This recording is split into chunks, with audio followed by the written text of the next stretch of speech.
Hello, welcome to Woodbridge, the best town around. My name is John McCormac. I'm the mayor of this great town, and we're here today for Woodbridge Channel's coverage of ghosts. And yes, I, your mayor of 100,000 people over 25 square miles, do in fact believe in ghosts, a closely guarded secret I have not talked about much until recently with these gentlemen. When you run for mayor, you don't say I'm going to improve your quality of life and have new garbage cans and crack down on illegal housing. And by the way, I believe in ghosts. It's not a recipe for success if you want to get elected, but now that I'm safely in office and have 3 more years of my term, I'm free to come out and talk about it. With me are the gentlemen from the Jersey Paranormal, John Ruggiero, Barry Ruggiero, and John Domatico. Gentlemen, let's start with telling us a little bit about what is New Jersey Paranormal. Do you want it? Or? New Jersey Paranormal is a group that investigates paranormal activity throughout New Jersey. We started about 4 years ago with an interest like everyone else. We watched TV shows. We had a general interest in the paranormal, and we wanted to try to do it ourselves. And yeah, we just basically did some studying on how they investigated with the equipment, found out how the equipment worked. And my brother and I actually started with, like a lot of other groups, where you get permission to go into some cemeteries, some historical landmarks. And then once you get a little sample of something that may have happened to you, it sort of sets everything in motion from there. So what made you be interested in ghost hunting to begin with? Was it something you grew up with? Was it something, your brothers, so was it something in the family? Yeah, well, we both, again, with the popularity of the TV shows, and also our mother used to tell us a story that she saw her mother who passed away when she was in the orphanage, and she basically told us that story constantly, and she's 81 and still tells us the same story. And then after that, it was just basically, I wanted to do it with looking into it from the TV shows with another group, and I talked to my brother about it, and he said, well, why don't we do it together? And that's how we started New Jersey Paranormal. So what TV shows influenced you? Ghost Hunters, I think, influences everybody, really. And they do it more the same way we do it, where it's not, we don't use psychics. We basically try to go out and someone says, well, I have this type of activity. We either try to explain it in a logical way or see if we can verify their claims. And you say verify. I've seen your equipment. It looks like very advanced Ghostbusters equipment. Tell me what you use and why you use it when you go out ghost hunting. What we use are basically they're EMF detectors. They detect electromagnetic fields. Actually, John has one called a tri-field meter that detects electromagnetic fields plus magnetic fields. The theory behind it is that anything, we're all running on DC current right now. Our heart beats, there's an electrical impulse that it comes out.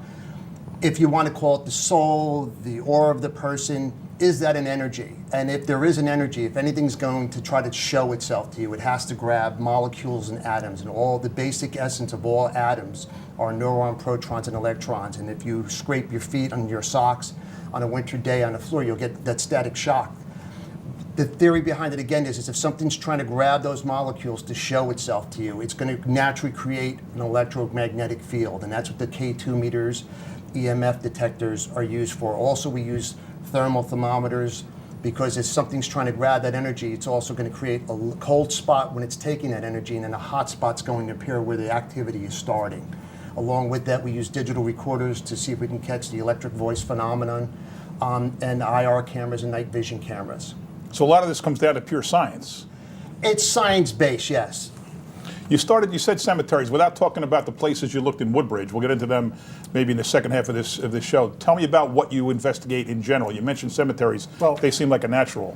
We talked about watching the show Ghost Hunters, and what we did the first time, we went out to Gettysburg. There was an episode of Ghost Hunters where they were out there and they stayed at the Cashtown Inn. I just heard that this weekend from somebody who told me he did that. Grant, one of the stars of the show, stayed in the AP Hill room, and the picture frame on the desk actually moved around by itself. So we stayed in that same room. We said, let's go try this out. We'll go in the battlefield at night. We'll stay in that room. We made a whole paranormal day and night of it. We had experiences on the battlefield at night. And then in that room, they keep a journal of activity, when it starts, when it ends. It's like a movie. 7 o'clock on the dot, we started to hear bangs. We started to hear noises. We have a lot of videos on our website from the first time we went out there. And we were really believers after that trip. It really made us want us to do it even more after that. Yeah, you guys did a presentation I couldn't make last week at the Barron Arts Center, but a guy from town who I know very well, who I saw last week, mentioned the fact that he was at that presentation, loved it, started talking about Gettysburg, And I have some interest in going on a future. We'll talk about one of your future investigations. I'll even sleep overnight and look for ghosts. I don't care. And he says, I heard you wanted to sleep overnight in the Barron Arts Center. I said, sure, I do. So what else do you find? What else besides Gettysburg? Tell me where else you've been and what else you've come across. Well, last year we did one in Norway near my brother. We went into it's Merchants and Drovers. Oh, right. We call it the old Girl Scout house. Yes. Yeah, okay. And one of the great things about it was it's right behind it. They had a cemetery that we were granted access to. And actually the caretakers there in their garage claimed paranormal activity, that ratchets and wrenches would fly off the shelves. So they actually allowed us access to stay in this garage areas. There's actually 2 garages to stay in them overnight. And they said it was commonplace there. He said, he'll be working in the shed, and a wrench will just fly across the room. And he just says good morning to it, good night to it. Did it ever hit him? No, I don't think it did. We were in there not overnight. We were in there for quite a amount of time, and we heard what sounded like a conversation in the other side of the room. It's only 2 people talking. We saw a shadow going across the walls. It was really. There was a lot of activity in that little building right in the middle of the cemetery. Is there anything about that building? Is there anybody die there? Any issues there? Other than it was in the cemetery, no. Again, some of the things that, we always try to remain respectful to anybody, especially with a cemetery. But what we were told was go back near this area, and again, the caretaker had the claims of paranormal activity, and we don't even look. It doesn't always have to be an area that there was a murder or a dramatic event happened.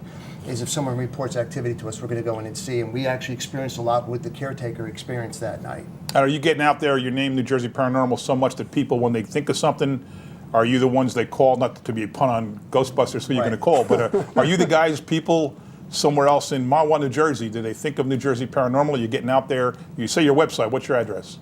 John? It's www.newjerseyparanormal.com. Okay, so are you becoming... We are. Yes. We've gotten a lot bigger over the last couple of years. It went from just a few investigations here and there, a few residential, maybe one historical, to where now every other week we're busy now. And that's the way we want it, because we all have families, we all have responsibilities at home. And when you do an investigation, John will attest to this, it's hours upon hours of reviewing evidence, video, audio from several different cameras, several recorders. It's not just the Saturday night in the building. It takes a day or 2 at least to review all that stuff. And to format if you're in an investigation for 6, 7, 8 hours, when you go home, you got to go 8 hours of the video. You got to go through. You got to go 8 hours of your audio per camera, per recording device. Yeah. Wow. So it does involve a it could commitment. take a couple of days. We talked about Clark. Who's going to talk about what you did in Clark recently? You had a presentation in while the... Well, we had a presentation at it was a William Robinson Museum. William Robinson Museum. And again, what we try to do on some of our presentations, and you've attended the ones in Woodbridge, is we try to have everybody experience what we do as investigators, where we shut the lights out and we let them use some of our instruments. And at the event in Clark, one of the things that happened, we had 15 people in, and toward the back of the room, they were facing us, and my brother had a TV screen like this to show our evidence. And at the far end was a fireplace and a staircase going up to a loft area, and everybody came in, and everybody, 15 people heard someone walking upstairs and looked up at the ceiling, and my brother said to them, there is no one upstairs. And there was right a police now. officer there who checked it out. Yes, and there was a police officer from Elizabeth said, I'll go up and check right now, not believing it, and he came down dumbfounded. Was he white when he came down? He just said, he goes, I can't believe it, there is no one up there. And we right did now. several tours. There were 15 people per tour of 5 or 6 tours. Yeah. And during those, during those tours, they heard whispers in the different corners of the room. Someone saw a shadow up on the second floor. There was a lot of stuff going on even when we were there. And Woodbridge has the famous Ghost Walk, which brings in people from all over. It's a Friday and Saturday night in October. This year, I don't know how many hundreds of people came. Jane McLaughlin from European School of Dance ran it. You guys participated in that as a second leg of that tour, where people could go to the Chamber of Commerce building and see a little bit of your clips. Why the Ghost Walk? How'd you get involved with the Ghost Walk? Well, for me, I live in Rahway, so I'm fairly close to Woodbridge. I had been on the Ghost Walk, and I thought it was great, and I thought they did a great job with the characters. I know that they stopped at a few buildings that I had heard were haunted. So I approached Jane about being part of the tour, maybe investigating those buildings, and that's sort of how the whole thing got started. We had access to a lot of buildings that not a lot of people have been in as far as paranormal investigators. So it was a thrill for us. So the buildings you looked at are the Chamber of Commerce building on 52 Main Street. Yes. The Board of Education Administration building. Yes. And the Barron Arts Center. Yes, and the Parker Press. And the Parker Press building. Now, Woodbridge has a history of the train wreck in 1951 where I think it's 85 people passed away. I don't know how many were hurt. Do you think that's connected to why a lot of buildings in Woodbridge may, in fact, be haunted? There are theories out there that if a dramatic event like that, like Gettysburg, the battlefield, when you have something that's very dramatic that happened, does it create a ripple effect, a ripple of energy where people are still around, or is there some kind of psychic energy or connection that is like an echo almost through an area? So it could be. Well, we know that a lot of those buildings were used as morgues. Right. And as triage, Right. So there's a pretty good chance that there were people dead in those buildings. So who knows? We'll get back to that in a minute when we talk about all the specific buildings. Stay with us, folks. We'll be back in a few. Did you like something that you saw on TV 35? Is there something we don't have that you'd like to see? Let us know what you think. Send us an email, tv35@twp.woodbridge.nj.us. The Woodbridge Channels, bringing your community home. Welcome back to the Ghosts of Woodbridge. I'm John McCormac, your host, with the gentlemen from the Jersey Paranormal, John Ruggiero, Barry Ruggiero, and John Domenico. Our first stop is going to be the Board of Education building, where I had the pleasure of spending 4 hours with these gentlemen from about 8:30 to 12:30 on a Saturday night. Pitch dark, looking for ghosts. So, John, why don't you take us to the first set of clips on the board building? So we'll talk a little bit about the claims first. Before we investigate any building, we talk to the people that work there or live there. We try to get an idea of the activity. And the Board of Education building, I actually spoke to 7 people, and 5 of them told me that they had seen a woman on the second floor. She just appears out of nowhere, walks down the hallway, and then she vanishes. And someone actually had seen the woman on the attic, in the attic as well. Another claim that I heard about was from one of the IT people. He told me he was at his desk, he had come back to work one night to pick something up. He sat in his desk, he turned on his computer, something touched his shoulder, and then whispered in his ear. And something similar happened to me in one of these clips, but the first clip you're gonna see here is from a recorder that we left stationary on the first floor. The night I was there. Yes. Yeah. There was nobody on the first floor. It was just, we were on the second floor, we were in the attic, the recorder was all by itself. There was nobody near it, and we captured this voice sounded like a female saying, "Ah." Okay, let's watch.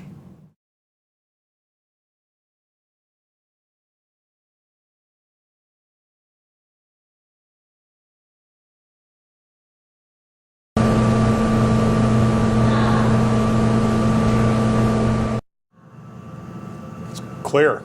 It's clear it's a female. It's clear it's was she by the soda machine and popped open the Pepsi? I mean, and that was something because there weren't any females with us. It's just really us. We're the only ones who investigate. They did report seeing the woman on the second floor, and that voice sort of just came out of nowhere. And anytime we do stuff like that, we always tag our videos and our audio saying the mayor's with us right now in this room, so we know whose voice is what. Okay, let's go to the next clip. So the next clip is actually from the second floor. Now this is where supposedly the woman was seen, and it really was where we experienced the most activity. And even when you were there, you noticed in that one particular office that we kept focusing on, that's where a lot of things happened to us the first time. Mm-hmm. So in this first clip here, it's just Barry's reaction and my reaction to hearing a voice. And there's another clip after this where you actually hear the voice. But the first clip is our reaction. If you are present, could you please make yourself known? Just come over here, sit down, talk to us for a little while. My name is Barry. Could you please say your name right now?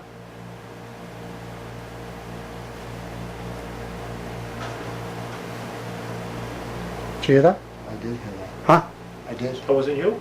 No, it wasn't him. It came here. So that was the clip where we actually hear the voice, but you can't hear it on the recorder. This clip here is where you actually can hear the voice. As Barry walks out of the room, you'll hear what sounds like a grunt.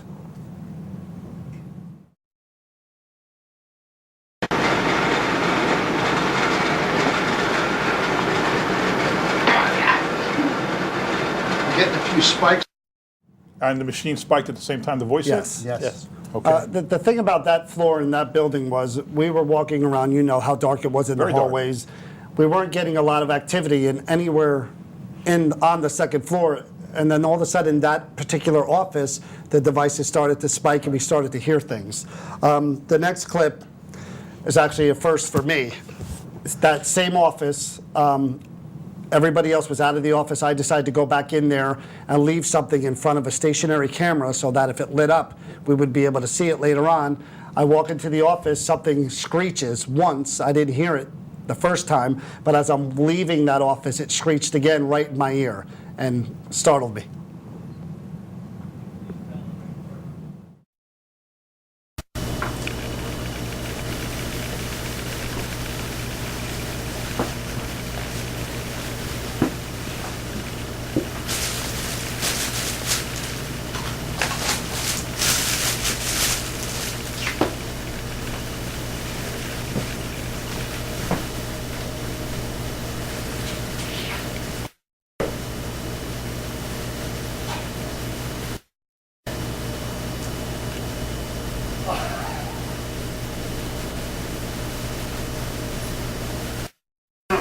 I swear to God.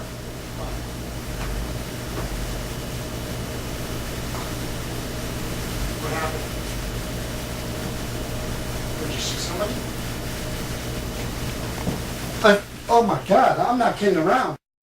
You can't be getting scared. You're a ghost hunter. Well, that was the first time that something had ever screamed in my ear. And the clip we're going to see after that clip was something that these guys finally came back into the room after I called them, you know, and I was holding my chest because I was scared. A shadow appears from the corner of the clip and runs across my chest, and we actually hear something in the corner of the room right after that screech. Okay, let's look.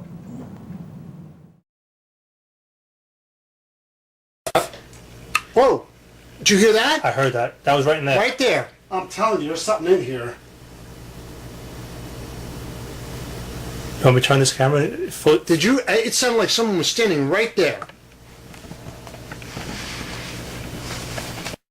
You could pretty clearly see something moving across your shirt. It wasn't uniform. It was a little, you know, shaky. Go ahead. Tell us about the next clip.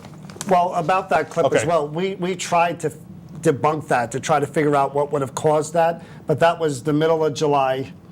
We weren't wearing long sleeve shirts with strings on them. Our cameras don't have strings on them. We couldn't Or figure out. wires or anything. If there was a car going by and the light from a window, Never it would have would've been saw it steady. from that Constant angle. reflection. And we were on the second floor. True, okay. So the next clip we're going to see is from the stairwell from the attic to the second floor. Spooky as heck. I was there for a long time. I even went back because I wanted to see it by myself. So we're coming down the stairs. Our devices weren't really reacting to anything up in the attic. We're walking back down to the second floor when all of a sudden we all felt the cold chill and the devices started to react. It was almost as if something had gone by each one of us, went past us onto the second floor. I was walking down the stairs and all of a sudden it spiked up to 0.6. Now it's going down. It was literally like I walked into an EMF wall right here. Is it the circuit breaker maybe? Now it's going down. Literally, I also hit the step and I'm looking at John's millimeter and it, boom, it spiked way up. Look at my K2s. Look. You see this? John, Yep, I got it. Wow, that machine's really moving there, huh? The next clip that we're going to see here, again, we're back in that office again where all that stuff was happening. Now, Barry and I have left the room and John's in there by himself and he's asking questions, and you know what an orb is. Mm-hmm. You know, people believe it's a spirit or it's a ball of light. You're actually going to see an orb in the corner of the frame on the right-hand side. It's just going to kind of appear and then vanish to the right. Again, On the that video, same this office. is the only one we caught. The only orb we the entire captured time during the we whole were there. investigation was in that room. Is anybody here with me? Okay, I missed the orb. What happened there? It was on the right-hand side of the screen. It kind of appeared and then vanished. But when it appeared, it was right after everything had happened, from the devices going off to the screech to the shadow. John was just sitting in there by himself after we left. And that orb, that was the only orb we captured the whole entire night, and it was after all of that activity. And that must have been the trip you made without me. The second time we didn't do that. But the Right. second time I was in the basement, there were metal chairs, you talked to the ghosts, and we waited, and then no question in my mind is if somebody either sat in the chair or pinged the chair. It was a sound of metal, somebody hitting metal. Well, how about the metallic pang you were talking, the clang you were talking Yeah, about yeah. as well? That was Absolutely. a whole separate noise that we kept hearing Right. in different places. Okay, let's move on to the Chamber of Commerce building, 52 Main Street, and tell me a little bit about our executive director of the Chamber of Commerce, Carol Howlett. Again, one of the things we do is interview the people that work there or live in the place that we're investigating. And one of the more interesting stories I've ever heard was from Carol Hyla. Carol told me that a psychic was in the building, visiting the building one day, and she told her that there was a spirit in the building, that she could sense the spirit. So they decided to do a mock seance and set up a card table in the middle of the floor, put their hands on the table, and they started to communicate with whatever was there. The table started to move by itself. So Carol would do it again and again, days later, months later by herself, and then eventually a retired police detective came in, noticed the table. He had his own investigation going where he would talk to the table and get it to answer by going up and down, spelling out letters. He kept a notebook, and according to this notebook from the table, there was a woman who worked there when it was a bank. Her name was Dora. She found out that they were embezzling money at the bank. She decided to confront them on the day that her daughter had come home from school and joined her at the bank. The people who worked at the bank murdered her and her daughter and sealed her body in a wall in the basement. Now that should be pretty easy to check. I mean, we have Google these days. We have, you name it. We have all ways to figure out if somebody ever did get murdered in the 1700s or 1800s. Why can't we confirm that? Well, we did have someone who worked for you, Courtney, look Courtney, into yep. it for us.